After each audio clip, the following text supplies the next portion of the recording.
Unity,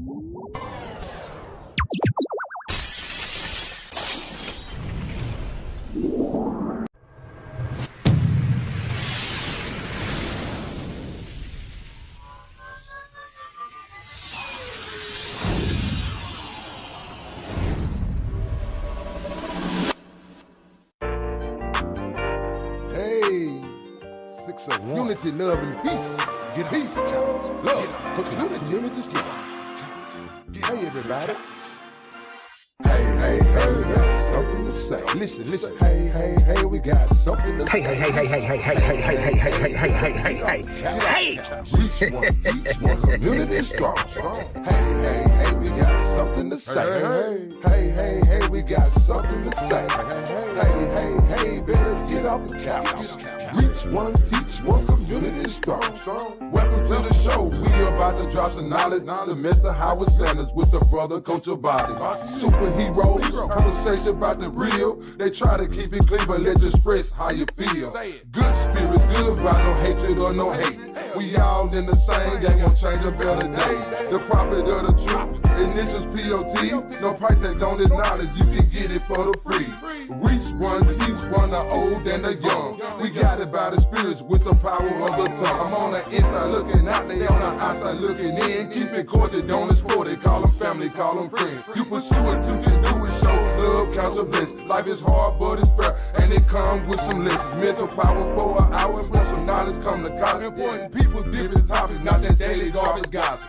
Hey, we got something to say. Listen. Hey, we got something to say. Listen. Hey, better get off the couch. Reach one, teach one, community strong. Hey, we got something to say. Hey, we got something to say. Hey, better get off the couch. Reach one, teach one, community strong.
Oh, we on now.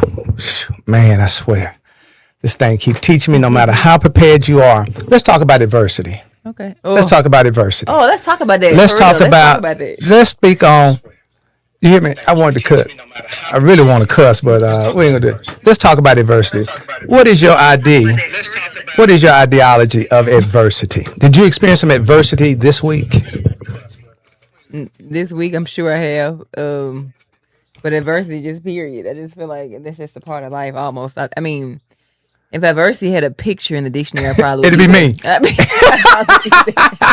It'd probably be me. It'd be me. It would be me. I would probably be there, yes. And I want to. It would be me. So give me your idea of it. What's an adversity moment for you? I mean, the Morgan Law Firm is a breakthrough from adversity.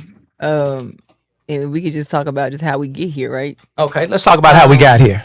And let's see where I want to start from. I'll just kind of maybe fast forward it too. Okay. I'll start by saying I never wanted to be an entrepreneur by no stretch of the imagination, never.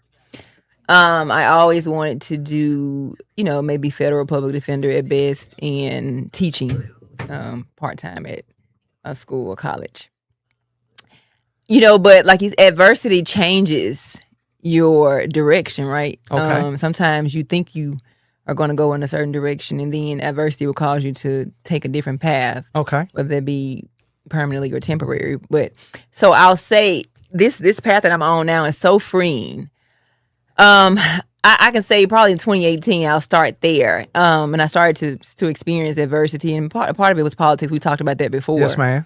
And excuse me. And you have grown so much over the last year. Hold on. I got these. I got a kid.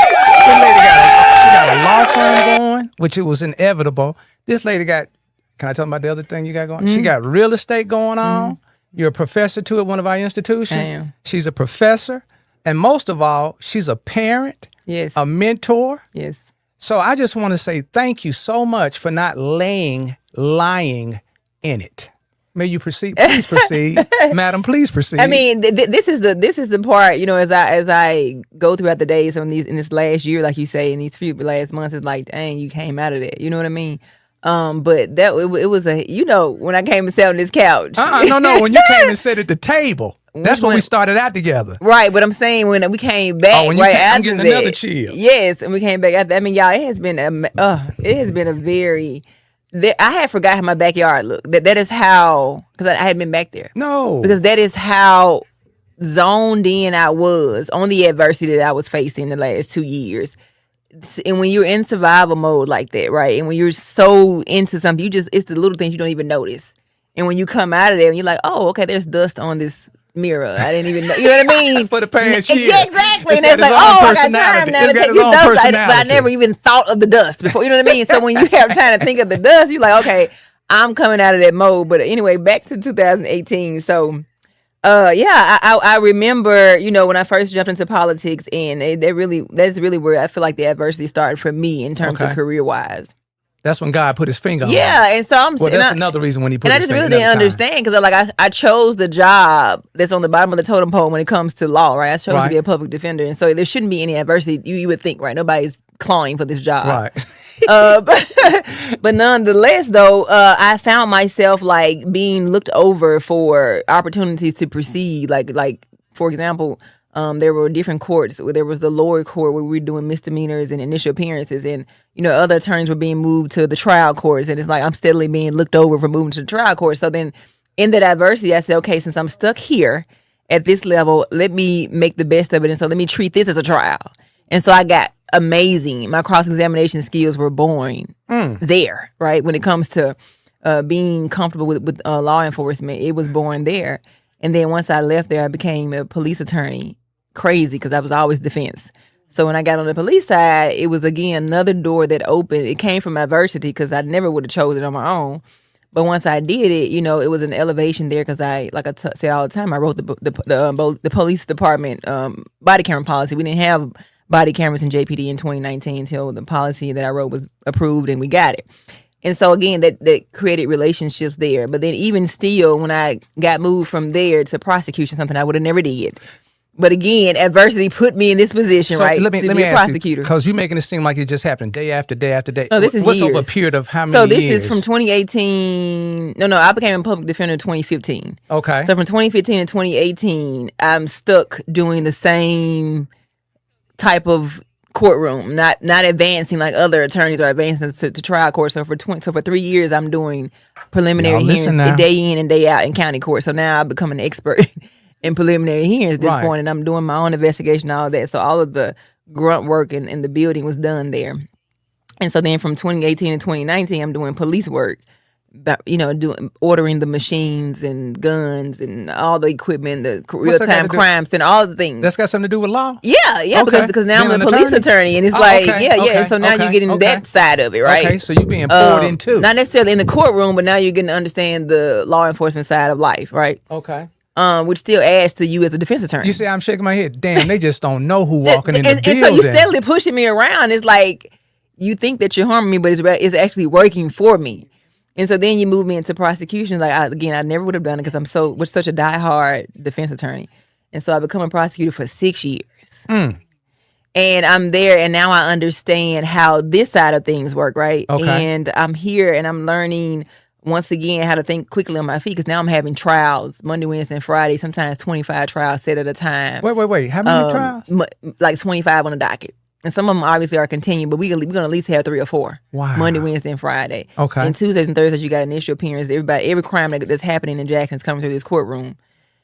And so we're doing that. And so you're becoming a prosecutor. And all this time, this is just building you to be a force to be reckoned with. Because you rarely are going to find a defense attorney with that kind of experience or whatnot. So, but still, I'm still being looked over now, because there are opportunities even within that to be the chief prosecutor, right? And so that opportunity comes, and the guy's like, "Oh, he's leaving." Like, "Oh yeah, definitely get her. She's next up. She has it all together." Still don't get moved up. So at this point, you don't think God is preparing you for the next step, because you're a godly person. I at this point, no. At this point, God, I am thinking to myself that I got to get out of here. You know what I mean? I'm thinking to myself, like, okay, you are not going to, this institution of this political clique is not going to allow me to be promoted, right? They're not going to allow me to be promoted, no matter how skilled I am. You would rather go and get somebody who's quit and who does not have the skill set and put them, because you don't want me to be there, right? But the honor never stopped, right? The exaltation for me never stopped. So from that 6-year thing, and that's how we get back to 2024.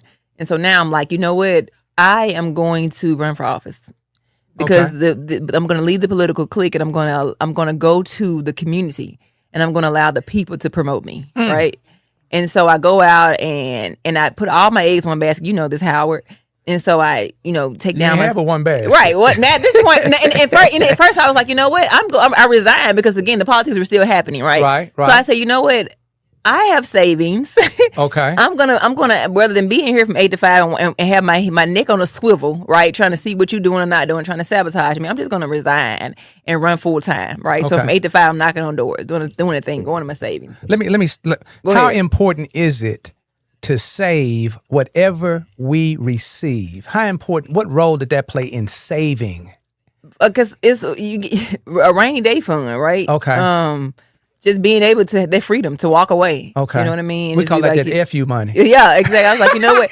But at the same time, it did have an expiration date on it, right? Because it was like, by the time this expires, I'll have this thing in my mind, right? I'll have this thing. So, Ms. Morgan, Attorney Morgan, what percentage is that? Are you saving 10%, 15%? Did you have a percentage in mind? If you get $1, we're going to save 15 cents. No. I just saved. Okay. Like sometimes I would get, if I got a lump sum of money, just to put it in my savings, not touch it. Okay. And just live off the money that were coming in. This is how you get up. Okay, go right ahead.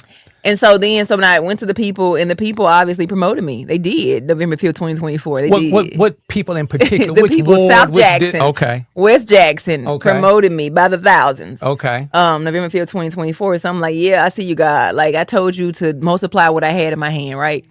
And he did it. And so then when the people stole it, and I was like, now that was... Wait. Was it the people or some people? When it was some people in the clique. Okay. When the clique stole it. It wasn't the people that promoted you. Right. Okay. It was the clique of people. It was the clique of folk who decided, okay, we're gonna steal this. And I sat on this couch in 2025, and I told you black supremacy. Didn't I tell you that? Yes, you did. I told you black supremacy, and I told you that there were people who look like me, who were now being the oppressors, right? Who were now controlling the vote. So this wasn't good old white folks. It wasn't good old white folks. This was good old. It was good old black folks, right? Controlling the vote. Who decided that the 6,000 people who voted doesn't matter. You don't matter. I matter. You know what I mean? And so they changed the outcome of that election. And so then now I'm not working, and I'm trying to fight, right? This foolishness that's going on. I was fighting. You was boost ass. You fighting. Boost ass. The case is still in the Supreme Court. I'll leave that there. But so give us the path of the first courtroom, the first level of court that you had to go to, and how far up you went up the ladder. Okay. But let me get finished with the go right the ahead. Morgan I ain't law running firm nothing. thing. Go ahead. So then when that happens, I'm like, okay, and then I get a job with the state, and this is temporary. I know.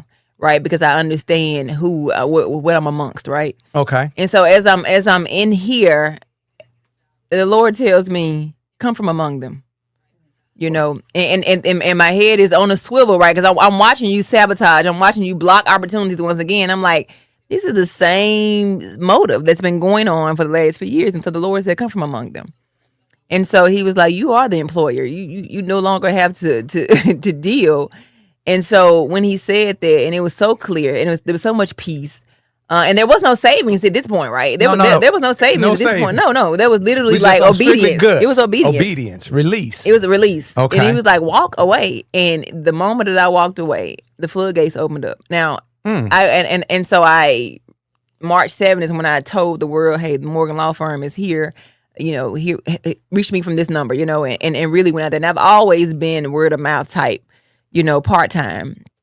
I never went full time. Okay. And so once I went full time, the case that everybody is talking about, the which one? Chaka Gaines case. Hold on. Let me bring that up. You're moving so fast. And before we go there, the name of the company is the Morgan Law Firm. Okay. Let me put this over here so people can see it. All right.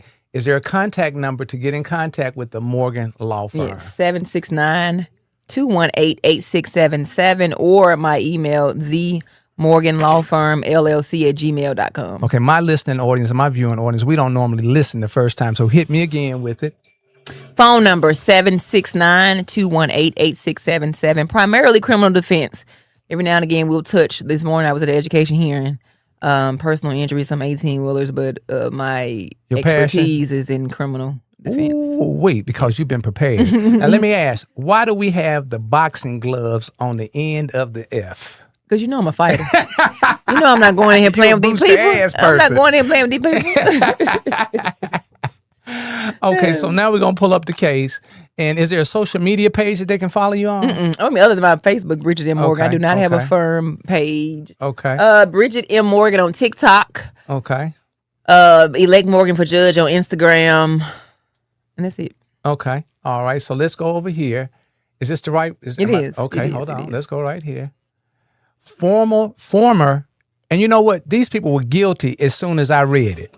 And that's I'm saying because it hit hard. Yeah, exactly. It hit hard. Exactly. They were guilty. Exactly. As soon as it hit, they were guilty. Okay, so the former Greenville top cop ensnared in sting found not guilty on drug trafficking charges. Go right ahead. It's yours. Yeah. So now he had hired me prior to me walking away. He was indicted in October. Okay. I think he hired me in October or November. But I still also knew what kind of case I was dealing with. And so when the Lord said in December, you wouldn't come from among them. And then at the same time, the election cycle was coming back up for the same seat that was stolen. So I was like, on principle, I'm not going to let this just, I'm not letting you run unopposed. This is a no for me. Okay. But I know I couldn't maintain working where I was working at and running for office. And so it really just worked hand in hand. And so I went and resigned and once again walked away like the Lord told me to, and went full time with my firm. And then I was able to focus really on Chaka Gaines. Okay. And so was he the only one that reached out to you, or did any of the other guys? Am I allowed to? I want to say that? no. 3 reached out to me actually. But he was the one who he you know what I mean? It worked out. Okay. He reached out to me, I want to say first. And how do you think he heard about you? Oh, he said he Googled me. Ooh, thank God. Hold on. He said because he was under a lot of pressure. Yeah. He said he Googled me. Him Okay. and his wife said that he Googled me, and I was like, wow. Because mind you, I hadn't been, promoting full-time firm at all. So Right. so he said he Googled me, and they landed. And what's Well, ironic and iconic about this is, and what's coincidental is, you're from this area. Absolutely, I'm from Greenville. So how did that? What passion did you have about? Yeah, and so because it started right for me when I chose to be a lawyer, particularly a criminal defense lawyer. Right, I was on the streets of Greenville, right, at the time, and I really saw the impact that the justice system, made on our people. I'm from Greenville. I'm from the hood. You know what I mean? From the Hornets. I'm not from the suburbs by no means. And so I was able to see just how it impacted, our communities. And so that's how I really chose to be and get into criminal law. Okay. And so when he came to me, I did my research, and everybody I talked to, he was a great guy. And they didn't have a bad thing to say about him. Do you do research on your clients prior to taking them, Miss Morgan? No, I don't do them prior to taking them, but I mean when we get into time to start preparing, yes, Okay. just to figure out, because I don't want any surprises when I go into the courthouse. But I don't even ask my clients whether or not they did the thing or not. I just you hire me and let's start working. Let's get into the work. Yeah. Let me the not guilty verdict in this case represents a fundamental principle that the government must prove that a crime occurred. Correct. Okay, travel on. Yeah, you got to prove that it occurred. You can't create one. And that's what they did in this case. This sting was a reverse, what's called a reverse sting. And so what happens is there is no crime you walked up on. The government itself created a crime and wow. like bait to see if you That's TV stuff. bite. Yeah, to see if you'll bite. The government cannot and should not be allowed to create one through false report writing, false grand jury testimony, and etc. And that's what we've discovered: false testimony, false report writing, false grand jury testimony. It was like I told the jury there that this is a disgusting display of injustice if I ever seen it. Sergeant Gaines trusted me with his life. Count 1 of the federal indictment carried a 10-year minimum and lifetime maximum sentence. Okay, continue on. That's deep. 10-year minimum lifetime. And when I tell you this man trusted me with everything, you would think somebody facing that level of time would be calling every 5 minutes. What you work? That man did not call me. I had to call him. You okay? He said, I trust you. I trust you. I was like, I'm just checking on you. He's like, I trust you. And it was me already knowing I put the work in, but to be trusted to that level, it was like, it was you can't not, you know what I mean, do right and get it done. But I mean, there were moments, right? Because we still going up against the government. People always assume that, the federal government, if they come for you, they got the something. big boys. Right. And so, but I believe that we have not shied away from good humans, right? And if you can tell the truth, and tell the truth in such a way that the average human can digest it. Okay. And that's where you get your wins at in a jury trial. Okay. And would you say that comes from you being stuck, as we say, over that period of time that you were able to master? Yes, absolutely. Okay. And that's what I correlate the yeah, because think about it. If you're for 3 years every day you're cross-examining police officers, right? And then for another 6 years every day you're like on your feet, thinking on your feet. Trial work. Nobody can, whatever you can say anything to me in this moment, I got a response back to you. Yeah, that skill set was built, like muscle was built, and so I can just walk into any courtroom and just like, okay, we having a trial, let's go. And so yeah, that definitely was, and I can look back on it now and say, okay, that helped me, but it didn't feel that way then. I really felt, and I still feel like, there were moments that I should have been elevated that I wasn't. Okay, but I also believe that God uses. Even, when people take things from you or, when you in your own stupidity, he takes that all into account. You know what I mean? Okay. To still get you to where you need to be and make it work. 'Cause all things work together for your good. You've been fighting all your life, though. You know what I'm saying? What's a fight to you? You know what I'm saying? What's a fight to you? It's nothing. I asked this off camera. Okay. Normally when you walk into a federal situation, I've never been, thank God. I told Ms. Morgan, I said, I really enjoy watching you, but I hope I never have to call. But if I call, I'm taking some boots to ass into the building. So when you fall in, are you taking a team of 5 or 6 or 7? Because I know, before we answer that question, how many were on the prosecution side? Oh, so many. They had two attorneys and a lead investigator, and they had somebody specifically there to like work the computer. And bring bring up all their exhibits, and it was beautifully organized. And they had a whole slew of people in the audience for them, for their officers well dressed, their black suits and all of that. So they got the whole presentation. So what happens when the door opens and you walk in with your team? Just me and the client. Just me and the client walking in there, and then I get credit to Attorney Whitehead, who was able to come in. I think one of those days she sat in as more support, and so I 100% appreciate her coming in. So do you block the other team out? So that's like 10 or 12 against 1. And it's always been that way, though. You know what I mean? It's always been that way. It's always been that way. Concern, is it's really not. And because people, they, like you said earlier, I walk in, they underestimate. It's like, oh, okay, she ain't about it. Check this out. You come in and count and say, man, y'all about 20 short. Yeah, exactly. Because it's a team of, it's me plus God, the majority. You know what I mean? When I walk in, so. Okay, all right. So you walk in. How many days did this? 3 days. I don't even think after they released the information in the media, was there any type of coverage doing it? We had Mississippi Today who sat in every day. But that's not a TV personality. No, he's just strictly a writer. Strictly a writer. Manuscript. And okay. yeah, and we were shocked too. We were shocked that we didn't walk out to a whole slew of cameras. Just I don't know. What Is that political clique? About. And I don't know. Okay. We talking about different cliques, and this happened. This happened in Oxford. Okay. So I don't know their political makeup there. Okay. We do understand. But you would think with you being a home based here in Jackson and all the time and the professionalism that you have put in, not only in the courtroom, but also in the community, that somebody from Jackson would have came and followed and broadcast. But I didn't broadcast that I was representing him, though.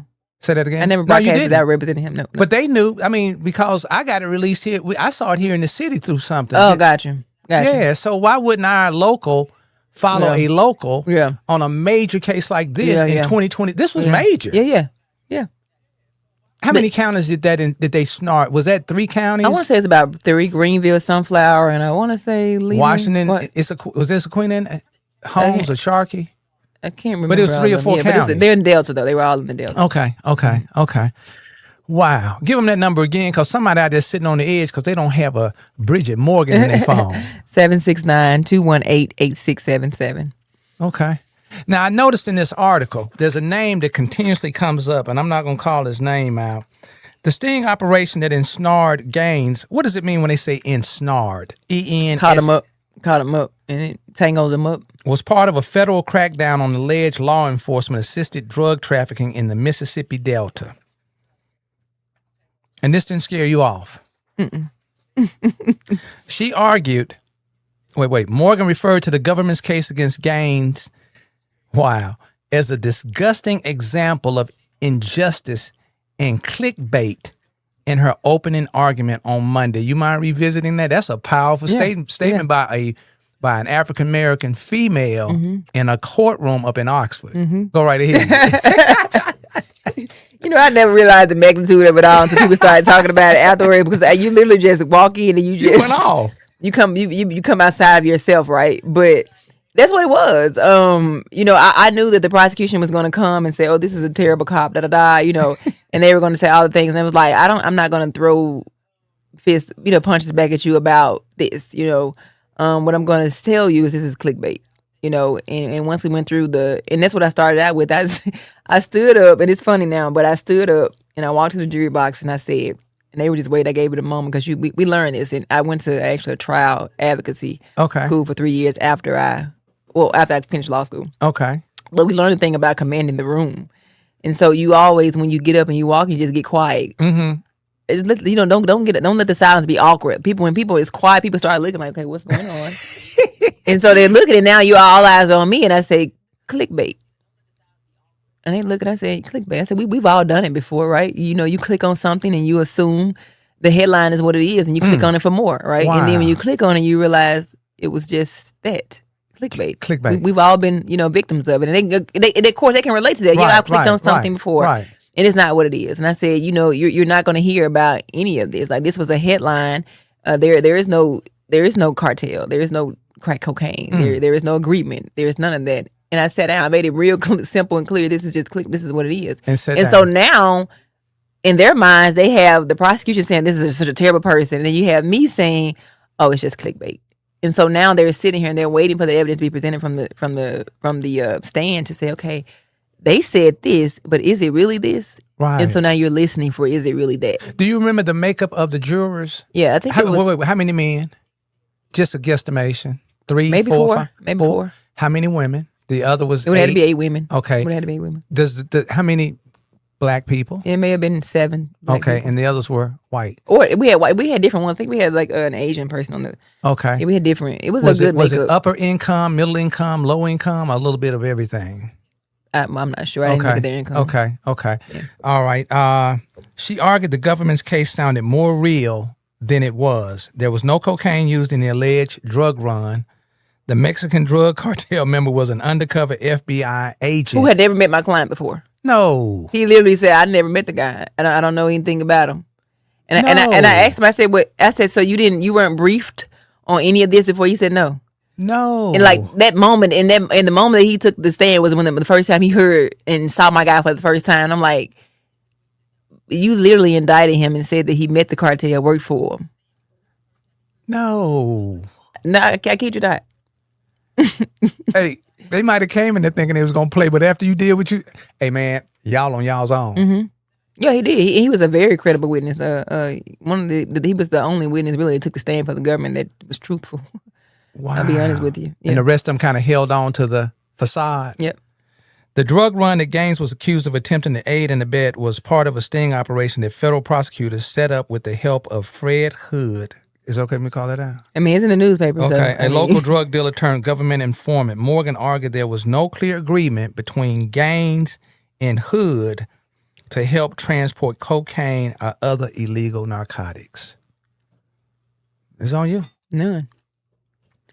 And that's why he's not guilty and is a free man. And we thank God for it. Like I said, to the amount of evidence it was to go through and to organize. Was it quite a bit? Oh, it was a lot to go through and to organize. It's it takes somebody to be able to really look at it. And some people, like I said, I find that a lot of people definitely give a lot of deference to the federal government and assume that there's more to it than what it is. And, You got another infamous closing statement. You got a lot of closing statements here. This one says here, the government has shown they cannot be trusted. Correct. What is the weight of that?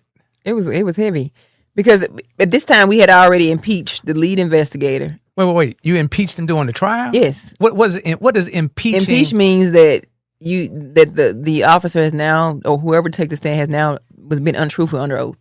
Wow. And so we had already impeached the lead investigator and their CI, which is a confidential informant. And so, it was nothing else to do. It was like, okay, they've shown they can't be trusted. They're telling you one thing and doing another. So they can't be trusted. And we know that this clickbait is exactly clickbait. And then my closing argument, my closing theme was fear, which was fake evidence appearing real. Say that again. It's an acronym, fake evidence appearing real. Okay. And so I had a whiteboard where I wrote this out Uh-huh. and was able to explain to them. Now, I don't take 100% credit for that. I listened to a podcast called In the Dark Podcast. Okay. And this Is podcast, that a criminal podcast? Yeah. Okay, go One ahead. they focus on criminal stuff, and they focus on Curtis Flowers, the guy who was wrongfully accused, tried 6 times in Winona, Mississippi. Mm-hmm. And the Supreme Court returned 2 times. It was a hung jury, and 4 times the Supreme Court overturned it because of prejudice. That they found that the district attorney had purposely struck black jurors from it. And so when they went to the Supreme Court for the last time, there was a white female, I think, that was selling T-shirts. And she had fear on it and asked her what it meant. And they said fake evidence appearing real. And they were basically saying that the district attorney in Winona had all this fake evidence. They had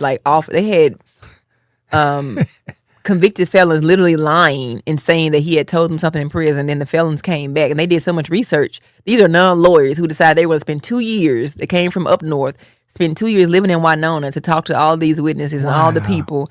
And they found out that they even talked to the jailhouse people and this guy had finally got to prison. He told them, he said, it was just make believe. I just did it because, I wanted to save myself, but I was lying. And so it was so much evidence that was not real. Mm-hmm. And so this young white girl had T-shirts, it's called, and when I heard it, I said, that's exactly what this is for this case.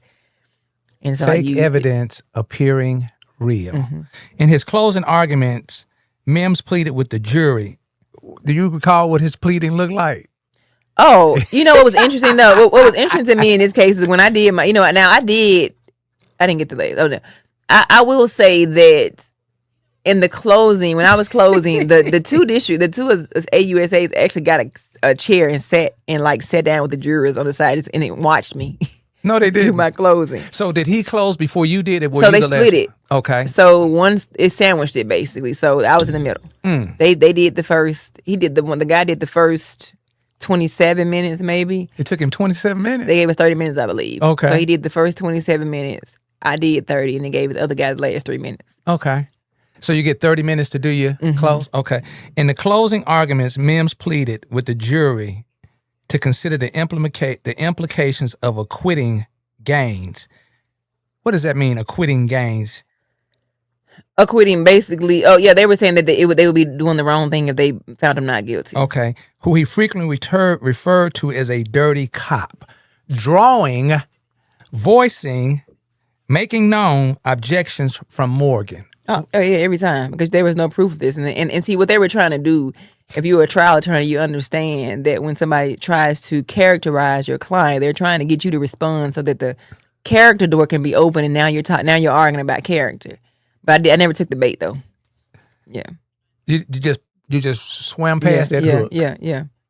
The oldest game in the book. It is, because once you throw a distraction, you start biting at it. Then no, I want you to focus on your indictment and whether or not you have the proof to it, and you don't. So how do you go in so cool, calm, and collective, and not and refuse to become emotionally engaged? Is that from being stuck over all of those years and participating in those trials and those moments? I love when you say that, but yeah, that it probably was, but it also comes from preparation, right? When you prepare, it's very hard for somebody to take you off your game because you know your story front and back, like, you know what I mean. So right. There are moments in the trial, like I said, with so much evidence, but if you study it, you know at what point in the recording is going to say this, and then there are moments where they would try to take out parts and play them and make it tell a different story, and I would know that the next part is going to clear everything up. Wow. And then like the guy ended up leaving. He pressed play on something and it sounded bad, but he left it up there. And I go up there, so I'm cross-examining the office. I said, "There's more to this story, isn't it?" He was like, "Yeah." And I said, "Let's listen for it." We press play. They say something totally different, and so the jury is seeing it. They're like, "You can't be trusted. Like, what's happening?" You know what I mean? So, but it comes from knowing your evidence, right? And so when you know it, you're able. The confidence comes from preparing and knowing. The reason I keep stressing the word "stuck" to our listening audience and viewing audience, over 5,000 people, is because a lot of us are in positions where we feel stuck.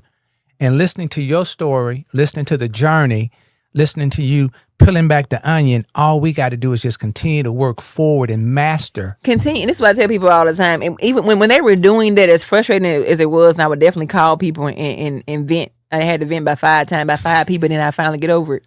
But, I will say that what I always say to people is just go down the road and park.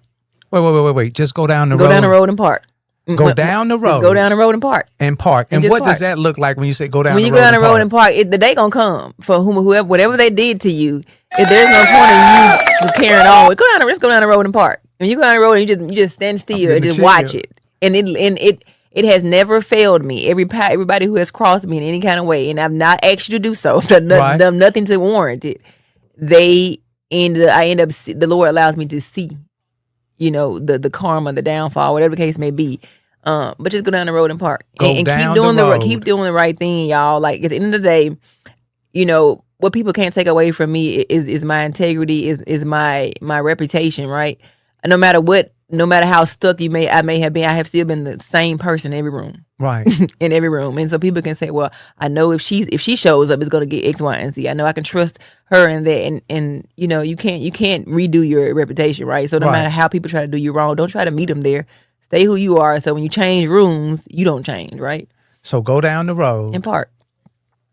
Go down the road and don't park. get caught up in how long you sit there. Just go down. Get down. Whatever you do, get down the road. And park. That's it. So listening audience and viewing audience, remove that mentality of I'm stuck. It's not going to get better. Yeah.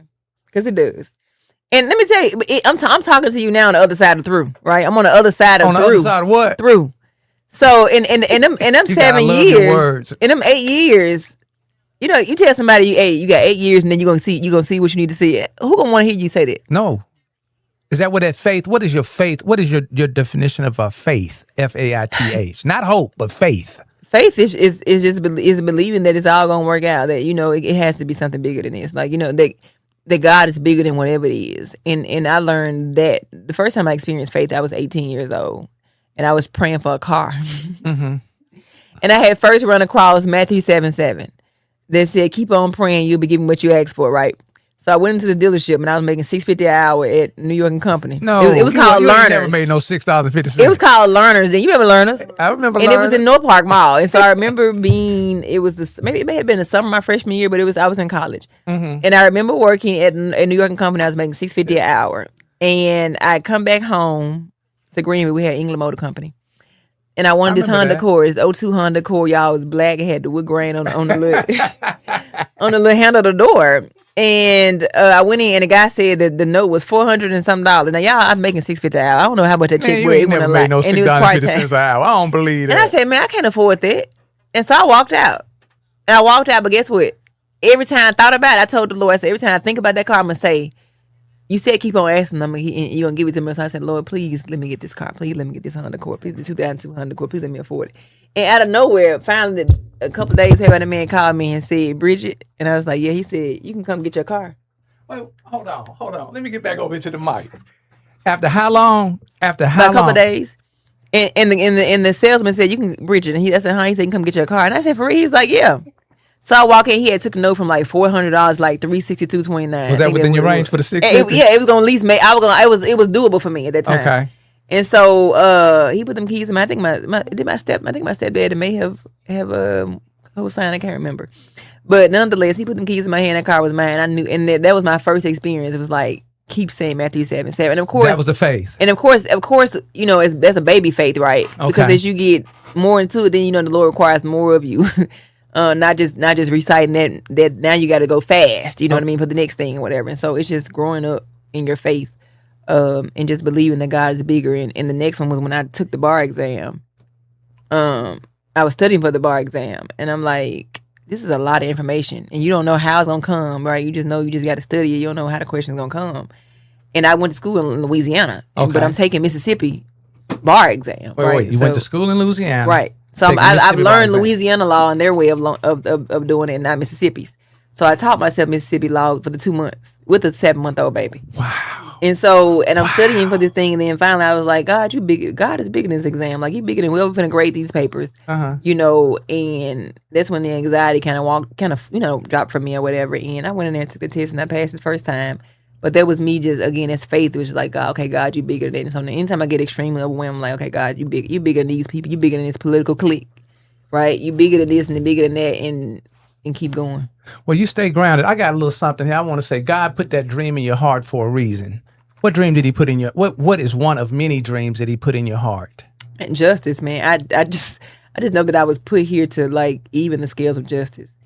And that's whether I'm being a judge or if I'm being a prosecutor, which I've done, or if I'm a criminal defense attorney. It's evening the scales. And I feel like he always puts me in a position where it's like he knows that I'm unafraid, right? So he'll put me in these positions where he like, if I want something exposed, I'm going to send you. Right. I'm going to send you in there because you're going to figure it out. Right. You're going to figure it out. And when you figure it out, you're going to get to the bottom where you're not going to be scared. Okay. And so, you know, and that's one of the kind of things with the going back to the campaign, you know, I've never done election law. Okay. But I ended up being my own attorney, representing my own self. You did well. Filing my own briefs and finding out what they did. I never seen election law, and I literally sat there and I'm going through the documents, and the lawyer say, Bridget, compare that into that. I kid you not. I'm sitting outside, and he says, compare that to that. And you made some folks uncomfortable on the other side. Yeah, and so I compared it to that, and we find that you put in 100 fake absentees. I would have never known that. There was only God who showed me. He was like, okay, this is what they did, and you count the 100 absentees that shouldn't have been there, and when you remove them, I'm a majority, and there's never should have been a runoff. But I would have never. It was God. I'd never done election law, and so it's sitting still, being quiet, and then I realized, okay, he needed me to go through this to reveal this, and nobody else would have. So the adversity has built you even more to be resilient. Yeah. Okay, I got another one on here. I pulled this one off your page. The axe forgets, the tree remembers. Yeah. Give me some insight to that one. So basically, the axe, the one that causes the pain, it forgets. I forgot I did it. But the person who received it on the other end, the betrayal, all of that, you always gonna remember. You always gonna remember who hurt you. The axe forgets, the tree remembers. I've got Foxy from the Fox Cave. Oh, you want me to shout you out? You thought you just gonna sit over there and on a. I had it in a lounge. Hey, Nasha. Hey, y'all. I want to see. I thought I had put questions on here. I want to see. You got some? I know you did. You thought you just sitting over there. I didn't know. Oh, I thought you wanted to ask a question. Don't ask me, can she ask a question? And she came in an observation. He know I always be mailing with him. And then make me look bad, like a bad guy. Oh, really? You got a question on that, Miss? I thought I didn't know. You want to shout any of your people out? I want y'all to know that when Ms. Morgan show up, she bring her own cameras, everything. So when she show up in court, don't think that she coming in there by herself. She ready. She is super ready. Anything else you want to share with us tonight? Superhero, Fire and Brimstone. Oh, we got another one. My fault. We got one other. Hold on. I got another picture. My fault. I make an effort to cut you off so you can correct me. Hold on. Here we go. This client was facing a 10-year sentence without the possibility of parole or probation. He's seen here embracing his wife and headed home to join his kids without a felony conviction. I think this was around Mother's Day. Yes. Can you give us a little insight? Yeah, so this was like the following week or two after the federal trial. No. Yes. This guy was from Texas. Somebody referred me to him. He's from Texas, but he had come through Mississippi and was charged as a convicted felon with a firearm. Wow. And he had a public defender originally who he had not met before. And he was facing 10 years for to serve. They wanted to give him the whole maximum 10 years for to serve. And when I entered the picture, they try to reiterate the 10-year, 4-year to serve thing. Wait, 10 years with 4 years to serve. So 10 years, he was going to be sentenced with 10 years, 4 to serve, 6 suspended. Basically, it was going to be over his head. Okay. Okay. And so when I came into the picture, they were still at that. And right after the heels of that trial, so I'm like, okay, let's go to trial. I'm in trial mode now at this point, right? So let's go to trial. Right. So at this point, anything after this is like kids play. This kids play, right? You know what I mean? Like, so I'm like, let's go to trial. And so I got a call, and I'm like, let's go to trial. And they were like, okay, you know what? Let's just reduce it. And that's what we got to reduce to a misdemeanor. And he went home. No. Paid $200 and went home. No. Ms. Morgan, he paid what? $200. So the man went from 10 to 4 to a misdemeanor? Correct. So what does that say about the legals? I mean, about the justice system of those who are supposed to be upholding the law? How do you go from 10 years to, oh, no, we're just going to make it a misdemeanor? Well, I mean, what it says is that, going back to reputation, right? Okay. It says who represents you. That's what it says, because he was assigned a public defender who he had not met and who the prosecutor had not talked to. So if there's nobody fighting me on it, then I'm not going to fight. You see what I'm saying? Right. And I'm saying, if I'm the prosecutor, if nobody has called me on this case, then I'm going to give what I normally give on this case. Right. But then if you bring somebody here who is fighting me and say they want to go to trial, you call them up. I really want to. They want to go to trial now. You see what I'm saying? And so it really is about who you elect to represent you. Now, I love public defenders. I told you, if God were a lawyer, he'd be a public defender. And I started out as a public defender. Right. But there are some, right, who are overworked and who decide they don't want to be as zealous as other people. But, my training comes from public defense. But then there are some that's sitting in the cut that don't play that. Yeah. Absolutely. Homie don't play that. Absolutely. Homie don't play that. So this gentleman is hugging a loved one, and he's not even from Mississippi, so he got stuck in. Got stuck. But how do you go from 10 years to a misdemeanor? Was it some fallacies in there to begin with? Was it some ills in that? How do you go from 10 years to a misdemeanor? They probably knew they were going to lose if we went to trial. Because when you walked in, they could hear the trumpets. and there's other things too, right? There's some favor, right, obviously attached to it at that moment. And then that's when I was confirmed. I was like, oh, you in your winning season. You know what I mean? I was like, okay. I need you guys to hear this. You in your what season? I know you in your winning season. You know what I mean? Like you've been graced for this. And that's what I tell people all the time. I love to be in a room with people who are purpose to do a thing and they're doing the thing that they're purpose to do. Okay. Right.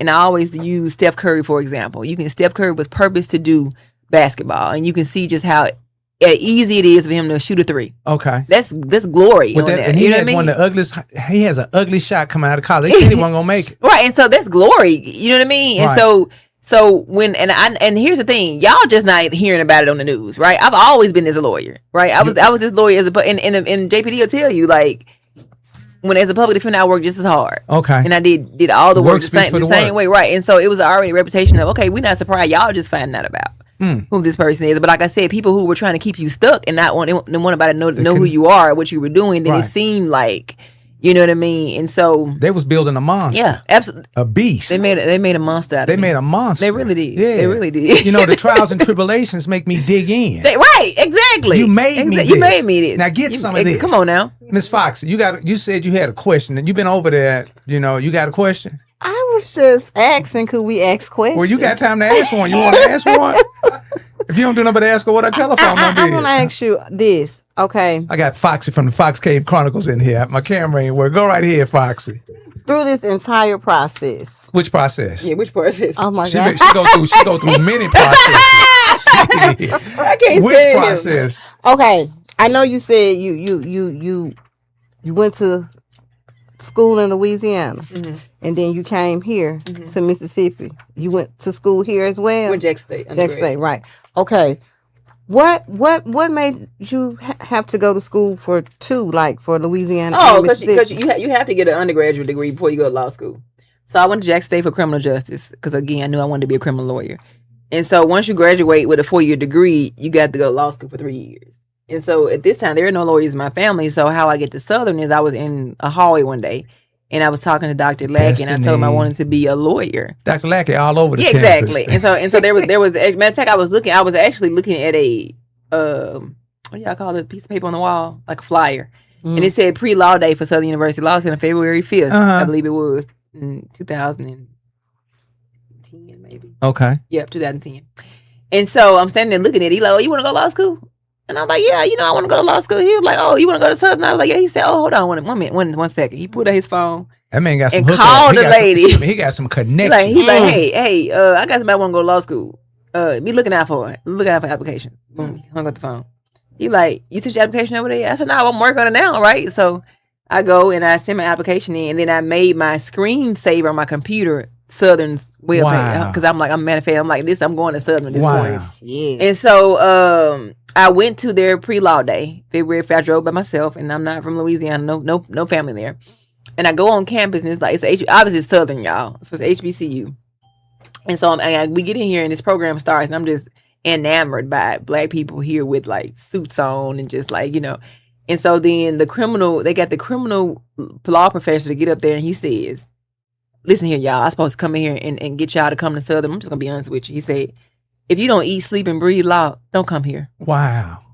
And when that man said that, I said, I'm coming. He's serious. You know what I mean? I'm like, and the slogan for our school is serious as a purpose. Serious, and I'm like, he ain't begging for no money. He said, don't even come here if you ain't for real. And so I'm like, yeah, I'm coming. This is my school right here. And so I ended up applying, and I graduated May 2010 from Jackson State, but April 2010 I had got accepted. Okay. To Southern, and I moved in June 2010. Now I could be wrong. When we shared the first story, didn't you start out as a medical student or something? So I always wanted to be a lawyer. Let me make this disclaimer. Okay. I've always wanted, since I was 5 years old, I knew I wanted to be a lawyer at 5.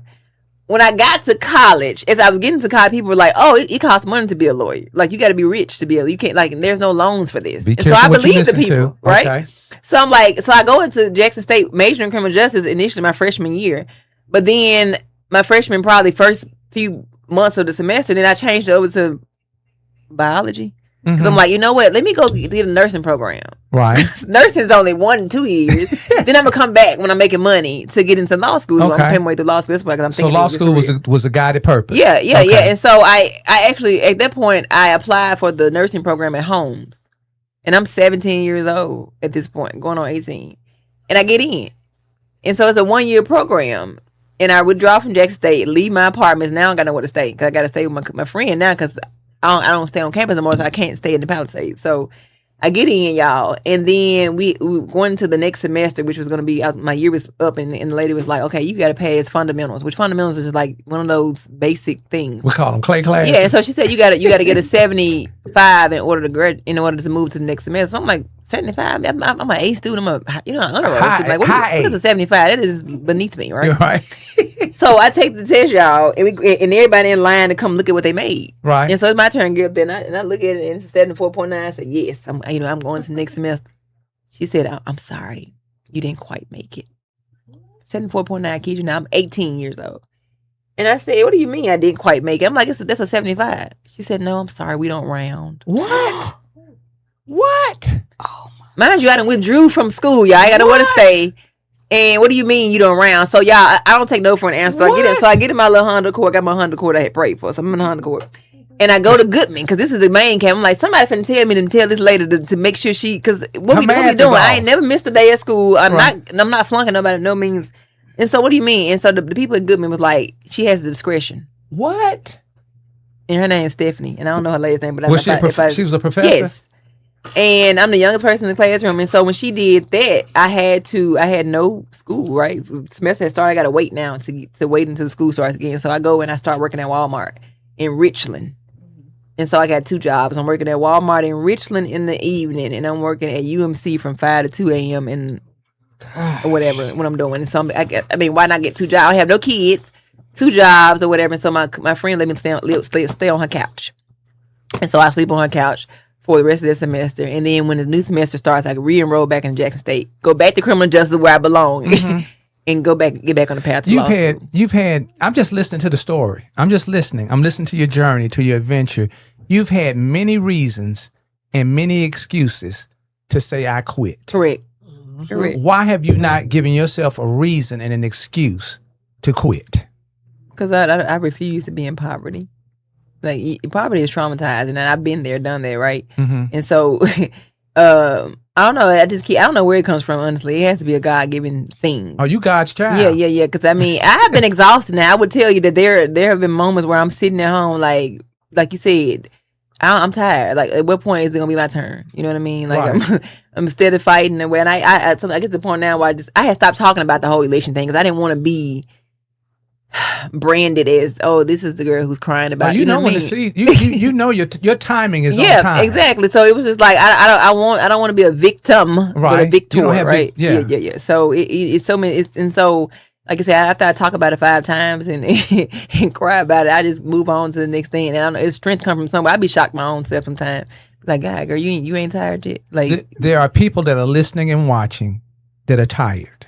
Yeah, they're exhausted. Yeah, they tired and they're exhausted. They don't have any faith.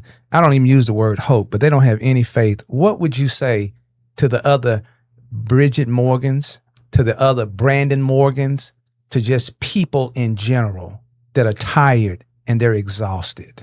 And I'm gonna tell them what they don't want to hear, and let's keep going. Because people hate to say, strong people who've always been strong hate for you to tell them to keep being strong. I hated it, right? But that really is the only way, is to keep going. If you're still breathing, I'm telling you, if you're still breathing, you still got time. It's gonna change. It has to change. Nothing stays the same at all, you know. And I can't tell you that 8 years wasn't a long time to finally get to a place where you free, you know. And there's this gospel song. You really can't do anything without God, because it's life gets heavy. So God is real. Yeah, He is. He is absolutely real. He exists. Okay. There's this gospel song. I remember when I was obedient and resigned just recently, because I've been out full time for the last 4 months. I did a lot in 4 months, right, of just being full time. But there's this gospel song, Todd Dulaney. It's called "Free Worshipper." And he says, free to dance and sing, free to lift my voice. And he said, free to dance and sing, free to lift my voice, and said, Lord, I'm free. Lord, I'm free. And that song literally gave me chills, because it was like, Lord, I'm free. Because for 8 years, for me, to have had my head on a swivel, watching people self-sabotage, block me from promotions. I'm talking about blocking money. There was a moment before I resigned where the Jackson Police Department requested me to come back to their department. Powerful. Because they already knew that the quality. my quality. The quality. And I never forget Chief Wade, before he retired, he said, you know, well, the city attorney there, who was also in the part of the political clique, he's still there. But he said he brought me over and want to give me all this new responsibility, not the money to go with it. Wow. And so I'm watching you bring in Caucasians and letting paying them all this money, but somebody who's already had the proven track record, you don't want to pay me more, but you want to give me more work. I knew it was because I was running for office. It was to kind of overload me, right? What you call it? Black what? Supremacy? This was a white man doing this though. Okay. And so okay. And so this time, so he says, oh, we don't have the money to pay you for this. I'm like, well, I don't want the promote. It's not a promotion without the money. I don't want this. True. You're trying to overwork me so that I won't have time to campaign. And so when I see it happening, I go to Chief Wade. I'm like, hey, he said they don't have the money. She said, oh, that's fine. We know your work. We can get it out of our budget. So he said, find a way on. So he said, but let me tell you. So when Chief said, we'll get it out of our budget, don't worry. the guy goes behind the back and tell Chief, you better not What? give her anything until I tell you. What? And so I said, okay, now that confirms that you don't want me to do well. You're trying to keep me occupied over here, right? And so that's when I resigned. And I was like, you know what, you guys can play with yourselves over here, and I'm going to walk away and go campaign anyway. You can't stop it. You know what I mean?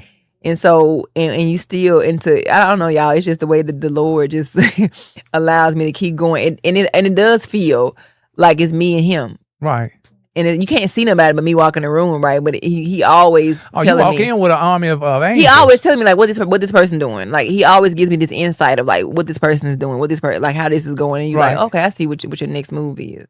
Powerful. And but going back to that song, but again, having for 8 years with your head on a swivel, and you're watching people sabotage, and people around you see it too, but they can't. They got to protect their own jobs, so they're not saying anything, right? And to walking away and now I wake up. And I'm excited to go to work. 7 o'clock in the morning, sit at my desk. You know what I mean? But I was dreading for 11 o'clock in the morning, and now I'm like, there is nobody to sabotage me, right? There is nobody to stop the flow of income from coming in. It's the favors and the blessings. It's right. It's literally me. And it's like to walk away and to be free from that after having felt like you had to be under it for so long. It's worth it. It's worth it to keep going. So that's the whole point of the new bridges out there, the brands out there. It's going to be worth it to keep going. Somebody has taken the lock off the cage. I'm telling you. And she is loose. I'm telling you. The Tasmanian. Yeah, she is loose. All right. Once again, let them know how the listening and viewing audience can connect and what type of cases you're waiting on a phone call in regards to. Once again, this is attorney Bridgette Morgan, or just Bridgette, the Morgan Law Firm. I can be reached at 769-218-8677. Or email me at Morgan Law Firm LLC at gmail.com. I'm on Facebook, Bridgette Morgan. I am on TikTok, Bridgette M. Morgan. Instagram, Elect Morgan for Judge. I also elect Morgan for Judge because I'm running for judge still, y'all. That's November 3rd, 2026. Who knows? We don't know what the Lord has as it relates to that, but we're doing it. You have grown so much. Yeah. You are growing so much. I ain't gonna say it's not finished. It's not complete. Yeah, it's not finished. We still want accountability for what happened November 5th, 2024. Don't let it be mistaken now. It's my winning season, but we want accountability for what happened November 5th, 2024. We will not die. We will not sleep until that happens, however it happens. And so I can be reached on all those platforms. I love criminal defense. I love it. I can eat, sleep, and breathe criminal law. So that is my expertise. However, our firm we got some divorces dismissed a couple of days ago. We got a settlement, a personal injury settlement. Hey, this your what season? Winning. Personal injury settlement. And so we do all types. And I like doing education law. I'm gonna tell you why I like doing it. What is educational law? So for me, I do those hearings where teachers or officials they try to get, the district tries to fire them. Ooh, and so I get to come in and protect their jobs. Okay. Now I did this again. Talk about being stuck. When I was a police attorney, I was responsible for those hearings where I was either protecting the job or trying to get them out of there, right? So we were in those hearings where maybe they've done something that got suspended or whatever, and so you have to fight, to support whatever the chief decision was. So I did that for a number of years, and so that allowed me to prepare for doing this now. Okay. And so but I know also for me how it feels to be in a hostile work environment, right? To be overqualified and just be picked on for politics, and so I like when employees call me to come to bat for them because I've been there. They just don't. You get a big old smile on your face. Exactly. Especially when it's a good case. When it's a good case, I'm like, oh yeah, I'm coming. Hey guys, Bridgette M. Morgan, and this is what I made a commitment. ESQ. What does Esquire? What does that mean? It's just like PhD, but it's Esquire for lawyers. Right? Okay. It's just our what you would call a lawyer. Okay. Profession. Hey man, Bridgette M. Morgan. Hopefully you guys will. A licensed attorney. You don't get it if you're not, because you can go to law school and be a lawyer. Mm-hmm. That's the really legal term of having a law degree. But to be an attorney, you have to be licensed. Okay. All right. Fire and Brimstone, attorney Bridgette M. Morgan, the Morgan Law Firm. That is really, when she come in, she got gloves on top of gloves. She'll go bare knuckle, boots to ass. Man, it's a pleasure and an honor to be in your space. We got you coming back not to promote, but to make sure that the listeners and the viewers are consciously aware that your name will be on the ballot. Only this time you got more resilience. You got a whole lot of knowledge. Yeah, a whole lot of knowledge. And I'll say this too, because one of the things that that we were talking about was the big Calais case that came out in Louisiana. We were talking about the amendment to the Voting Rights Act. Okay. Section 2 particularly. And Calais was an interesting case, but two things can be true, right? Two things can be true. Two things can be true. You can have an issue where the vote is being suppressed. Voters being suppressed. And you can say it's being maybe, right? It's being suppressed for racial reasons. And you can fault the Supreme Court, or you can fault the Republicans if that's what people choose to do. But I want you also to understand that isn't what happened November 5th, 2024. There was a suppression of the votes, and so when I'm running, it's not that I'm running again to be the judge. I'm running again so that you can see what it looks like to have votes suppressed. And so I'm running again for the 6,000 people who said, "Hey, we wanted Bridget to be." How many people? Over 6,000 people. That was 50.2%. 50.2%. And I'm running for those people who said I made my vote. I had a girl running to me the other day, and she said, "Oh, ain't you a judge?" Because they think that we saw it on the news. And I said, "No, I'm running again." But I want them to understand that it happens. And in David Archie case, it happened 2023. Mine happened 2024. We're not making this up. We're not making this up. And so, and until we hold people accountable, we can't just get out in the streets and hold rallies because the white man is taking the vote when you got black folks taking the vote. Wow. Too. Either way, your vote is being taken. You should have a problem with it, no matter who's taking it, right? Okay. And so for me, the bigger issue when I was accused of being a cause person, the bigger issue is not about you. Accused of being a what now? A cause person means I go for the cause. It's not about me. No, you call for the cause. I can care less about me getting the seat. I want to accountability. Right. For stealing, right? Right. But I also want to protect the voters' vote. You should be able to go in and put in an absentee vote, and you should be able to vote for who you want to vote for. And there shouldn't be 2 or 3 people who can go in and say, "You know what, we changed our minds. We want our homeboy to get it instead." And we're going and then and oopsie daisy. Boy, I'm telling you something. They keep underestimating you. I don't know why they keep doing it. And keep getting their ass knocked off. Somebody did this morning too. I don't call names. They keep underestimating you on the case, and I'm like, I said it before. They underestimate, but that's your clover. I mean, that's your dagger. That is, I love it. Yeah, keep doing what you're doing. It's almost like Samson. Let's walk in. Just keep underestimating me. Y'all you better check Google. You better do some Google. Let them know. Last but not least, I haven't seen any Bridget moments. Are we still doing the Bridget? Is it Bridget minute or Bridget moment? I think it was Bridget moments. Morgan minute. Morgan minute. Oh, so that's just how long? I told you I just saw my backyard now. I'm just now coming back down. Coming back to planet Earth. Exactly. I'm like, okay, this is what y'all were doing down here. So let's. I'm back. Yeah. So I'm so busy now though, because I mean, you deserve it. It takes a lot to build a business. I mean, I can show up and go to court, but somebody got to keep the lights on. Somebody got to order the paper and the printer and all that. And right now I'm doing all of it. Answer the phone and all the things. And so I'm enjoying building it because it's mine. But it's a lot. It is. It is. It keeps the mind from being on the ledge. Exactly. Last but not least, did you want to promote your other business? Did you want to let people know about the brokers? Yes, ma'am. Yeah. Go ahead. You didn't send me the logo for that one. Though, I did. Okay, I'll get it on the next one. Let me tell you something. It costs so much money to be a real estate agent. It costs more money to maintain my license as a broker than it does to be as a lawyer. I pay $300 a year. I'm gone. Right. As an agent, I've been out $1,000 so far. I haven't sold a house yet. They milking. They can't get from underneath the cow. Exactly. They want all this money, and so, but I think it's a lucrative career once I can focus on it. Okay. But same number 769-218-8677 if you're looking for a home. But the email is BridgetTheBroker@gmail.com. Bridget the Broker. Yeah.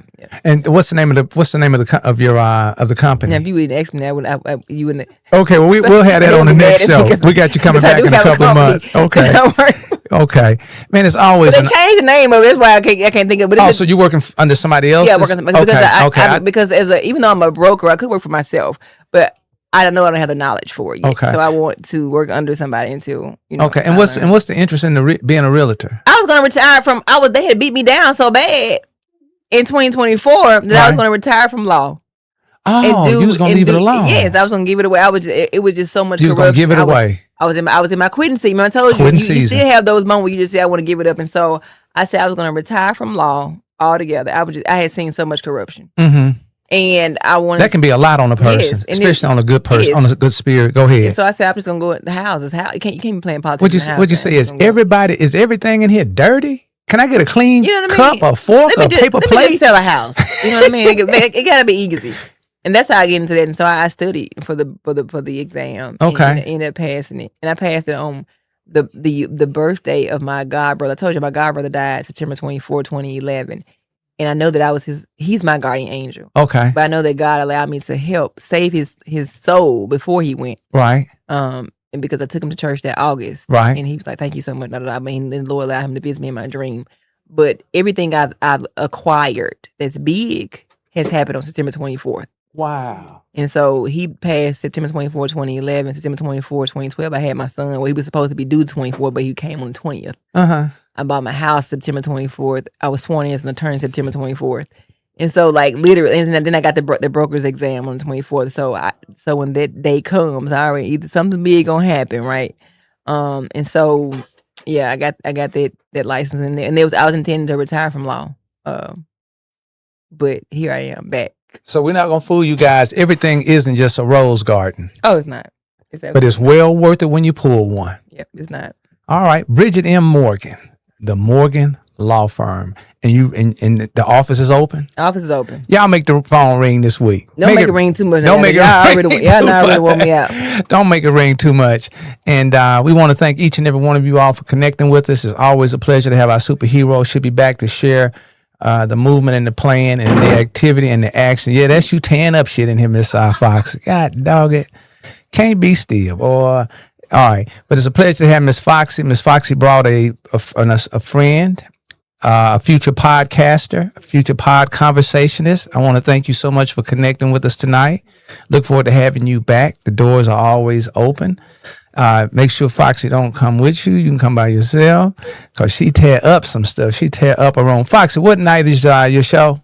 You do your show on what night? Monday night, 7 p.m. Monday night, 7 p.m. You can catch her on Facebook Live. You doing YouTube too? We're getting there. And she's getting to YouTube, and it is unapologetic. Did you want to shout anybody out over there on? Oh yeah, I had to find it because it's so sad that I forgot the name of my company. All right, you okay? The real estate. She is so meticulous. Because I'm like, wait a minute now. I thought you had a company in your own name. Okay. No, I work for a company. Go ahead and give them a shout out. But we changed names. Okay. That's my spiel. But Commander Properties, so y'all. So they have a slew of agents who are ready and willing to assist you. New bills are on the market, as well as me. But Commander Property. For the real estate. Okay. All right. Let them know one more time who on the couch and that's about to fly out of here and get us. Are you gonna take any time off, or you just going how it comes right now? No, I think I may take August. It depends, but I'm trying to do as much as I can, at least up until November. Okay. As much as the firm. So it's time to hit the trail. Yeah, it is. It kind of is. Don't y'all think the sleeping giant is over here asleep? Yeah. Okay. Yeah, once again, let them know who you are and the firm and how our community can connect with Bridgette Morgan. Attorney Bridgette Morgan. I'll be on the ballot November 3rd, 2026 for Hinds County Court Judge Subdistrict 2. I can be found on Facebook, Elect Morgan for Judge, and Instagram, Elect Morgan for Judge. The attorney part of it is the Morgan Law Firm. I can be found on Facebook at Bridgette M. Morgan or TikTok at Bridgette M. Morgan. That phone number again is 769-218-8677, and the email is themorganlawfirm.llc@gmail.com. And I'm the only one that can call her fire and brimstone, except her own her second, unless her partner or her family calls her that. Yeah. But that's my fire and brimstone. Yeah, you don't want to got that name. That's fire and brimstone. When she walk in, some shit about to be put on fire. Yeah. Hey, you guys, once again, thank you all so much. Be sure to share. You never know who may need access. And you may need it a day or two after. So make good decisions, make wise decisions, and make sure you're in your discernment season, because it's easy to get in stuff and extremely difficult to get out of. So, all right, that's it.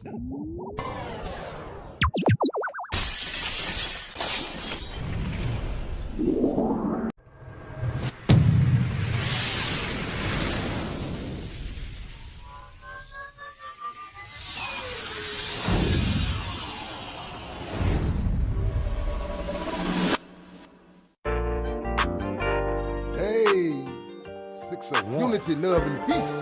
Get peace, love, community, Hey, everybody. Hey, we got something to say. Listen. Hey, we got something to say. Hey. Reach one, teach one, community strong. Hey, we got something to say. Hey, we got something to say. Hey, better get off the couch. Reach one, teach one, community strong. Welcome to the show. We about to drop some knowledge. The Mr. Howard Sanders with the brother Coach Obesi. Superheroes, conversation about the real. They try to keep it clean, but let's express how you feel. Good spirit, good vibe, no hatred or no hate. We all in the same gang, gonna change a better day. The prophet of the truth, initials POT. No price tag on this knowledge, you can get it for the free. Reach one, teach one, the old and the young. We got it by the spirits with the power of the tongue. I'm on the inside looking out, they on the outside looking in. Keep it cordial, don't explore it. Call them family, call them friends. You pursue what you can do is show love, count your blessings. Life is hard, but it's fair, and it comes with some lessons. Mental power for an hour, and some knowledge come to college. Important people, different topics, not that daily garbage gossip. Hey, we got something to say. Listen. Hey, we got something to say. Listen. Hey, better get off the couch. Reach one, teach one, community strong. Hey, we got something to say. Hey, we got something to say. Hey, better get off the couch. Reach one, teach one, community strong.